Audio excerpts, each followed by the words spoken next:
Day. This is James Corbett of CorbettReport.com. And I'm James Evan Pilato of MediaMonarchy.com. New hybrids unveiled for lab-grown organs. Guess what? They're not going to be for you. We've got that story, plus the hotel that had its key cards hacked. But first, speculation grows. Assad suffered a stroke as Syria slams Trump's safe zone proposal. We grabbed this via Zero Hedge. Geopolitical pundits were caught by surprise when Trump told ABC he would absolutely do safe zones in Syria for the people, a statement that's been viewed as a precursor to further escalation of U.S. intervention in the region. They were just as surprised when Russian foreign minister said Moscow may support the U.S. initiative to establish so-called safe zones for refugees in Syria, but added that the plan would, however, require close cooperation with the United Nations and approval from Syrian President Bashar Assad's government. However, there is rampant speculation that Assad has basically been whacked in some way or taken out, and we've seen these speculations grow. James, it's interesting as we're even sort of thinking about this. A lot of, is Julian Assange alive? Where's Eric Braverman? A lot of these sort of mysteries we see playing out in the media. So all these rumors completely unsubstantiated. The death of Assad would sure to complicate any political resolution in Syria, as it would immediately prompt both sides in the proxy war to present their hand-picked candidates ahead of an election for the country's next president, as suddenly the political and not military process will become the pathway to decide who has veto rights over any potential Qatar gas pipelines crossing the nation and, of course, entering Europe.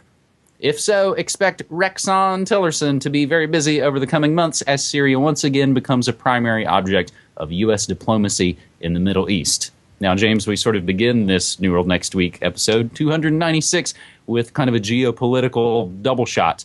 The other story, both of which actually you've tweeted out, Obama killed 16-year-old American in Yemen. Trump just killed his 8-year-old sister. Now, this story is actually now sort of redeveloping, if you will, due to Trump just choppering over to Dover today to go view the body of a slain Navy SEAL involved in this latest Yemen op. So not a huge surprise, James, that the geopolitical situation is looking like more of the same. Not surprising to me at any rate, and let's not call it an op, let's call it a massacre for what it was. Dozens of civilians dead, including women and children, including that 8-year-old girl. And so all of the people who pretended to care when Obama killed that 16-year-old American boy, the son of Anwar al-Awlaki, who of course himself, that son was not guilty of anything, and people pretended to shed crocodile tears over it. And now they're going to say, well, Trump, he has to do this. It's just collateral damage. And they're going to go along with the script because it doesn't matter.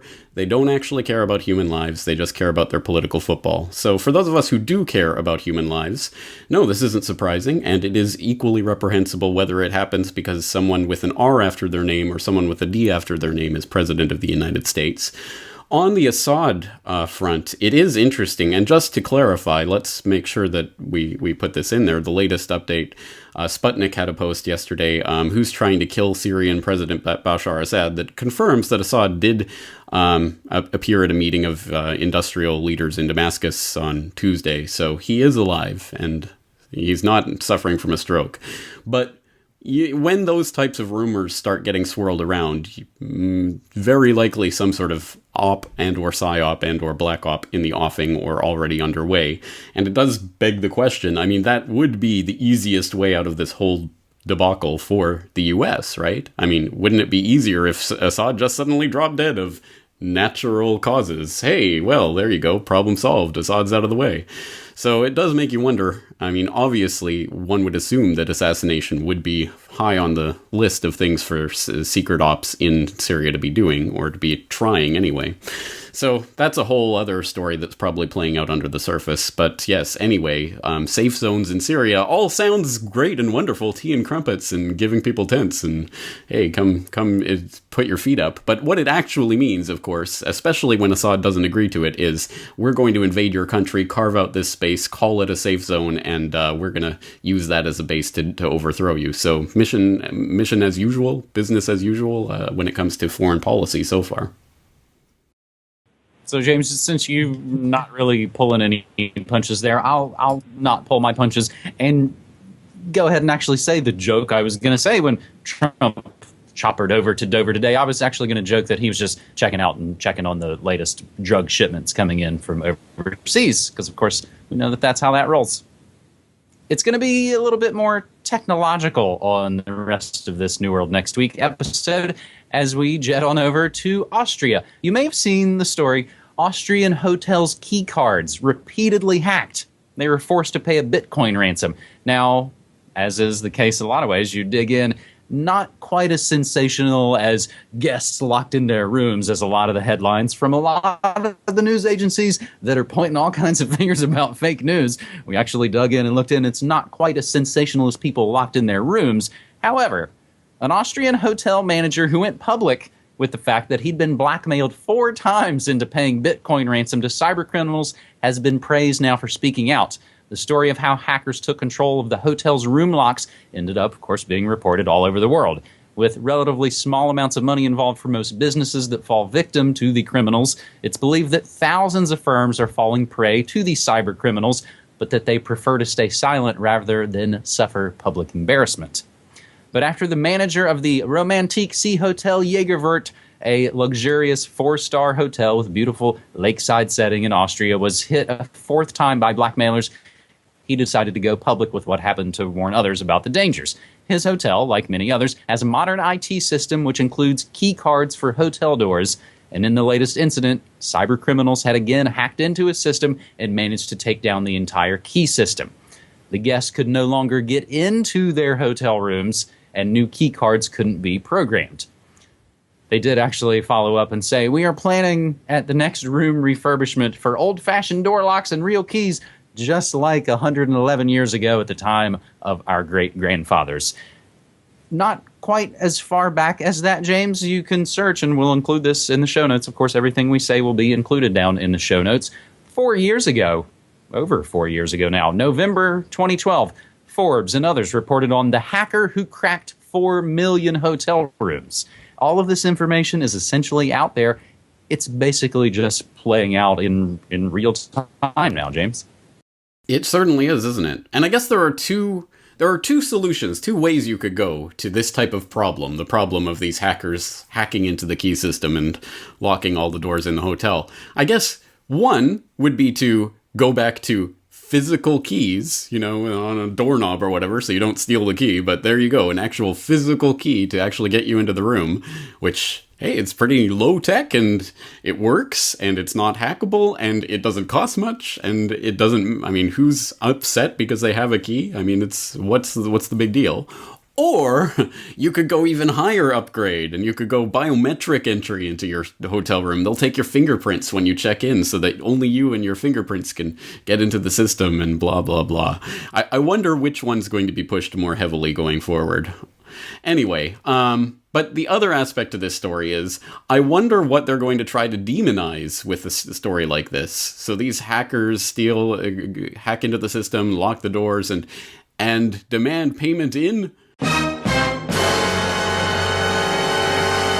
Bitcoin. Because every time in human history that people have been blackmailed and forced to pay in cash, you saw people immediately saying, it's cash! We have to abolish cash! Or in the olden days, when people used to be blackmailed for gold and silver or whatever, it's gold! We have to get rid of gold off the face of the planet because someone was blackmailed in that currency. No, of course not. That has never, ever, ever happened in history. But of course, now that it's Bitcoin that's being used as the monetary vehicle for this. Oh my god, a type of thing that we don't have control over. Let's shut it down. Criminals might use it. Terrorists might use it. I think we know how that story goes, and that's obviously where a lot of people are going to try to take this story as well. So, although this story has exceptionally simple through line, an exceptionally simple narrative, replace it with keys. Problem solved. No, they're going to try to put in biometric entry into doors, and they're going to try to ban or outlaw Bitcoin because of this. Well, and they're going to go for biometrics because you know what story I'm going to mention next. But you're exactly right. We've probably all been to some kind of bar, some kind of restaurant, or even some kind of convenience store, gas station where you ask, can I use the bathroom? And they hand you some gigantic thing. Here's a cinder block with a key on it, or spatula or some ridiculous thing that they know you're probably not going to walk away with. That's a nice low-tech solution. The high-tech solution, however, and a few relateds to this second segment story, NBA 2K game, basically one of them newfangled video games, they just won the right to store the players' biometrics in the game. Two players sort of realized, hey, wait, you're taking pictures of my face and inserting it into the game. Yeah, but you guys clicked agree on it, and that's essentially how the gamers won. You said, yes, I agreed of all of this. The only part they were kind of wiggling on was, yeah, we didn't tell you we were going to store it and keep it forever. Ha ha ha. Meanwhile, New York City is planning new facial recognition cameras at bridges and tunnels. We'll include an article that shows some of the ways to dodge them. And in the US and the UK, it works both ways. Secret rules make it pretty easy for the FBI to spy on journalists, and Reporters Saga gives a glimpse of UK surveillance culture. Now, we get so many of our stories crowdsourced by you using hashtag New World Next Week, and I think that's what helps kind of make these episodes always looking forward as we try and do. I talked about it a little bit this morning on The Morning Monarchy. It is the hybrid zoo, introducing pig-human embryos for lab-grown organs. This via the Nature Journal. Scientists have published the first ever peer-reviewed account of creating pig-human hybrid fetuses, a step toward growing animals with organs that are suitable for transplantation into humans. The team that made these chimeras also reports the creation of mouse-rat and human-cow hybrids on the 26th of January in Cell 1. Such modified animals could provide researchers with new models for testing drugs and understanding early human development. And of course, the scientists allowed the human pig chimeras to develop for 3 to 4 weeks before destroying them according to ethics regulations. Now, the Cell 1 is the journal that actually published this research. There is the PDF. It does not appear to be behind the paywall, so we will include that in the show notes. Interspecies chimerism with mammalian pluripotent stem cells. That's right, James. Man-pig, or pig-man, or Hugh-pig. Call it what you want.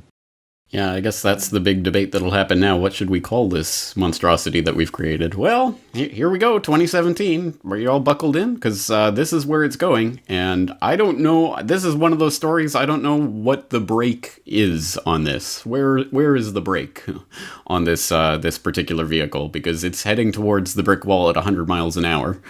And like so many other technologies, I guess theoretically, somehow, this could be used for good, but I have my misgivings about the ways that it's going to be used and who it's going to be used by and for what purposes. And oh yeah, I mean, let's not forget about all the other things that come when we start experimenting with crossing various species barriers, like the types of new strains of viruses that tend to pop up when things like that happen. But don't worry. Don't worry, they only let it develop 3 or 4 weeks. They destroyed it. It's okay. It's all being carefully controlled and managed. What could possibly go wrong?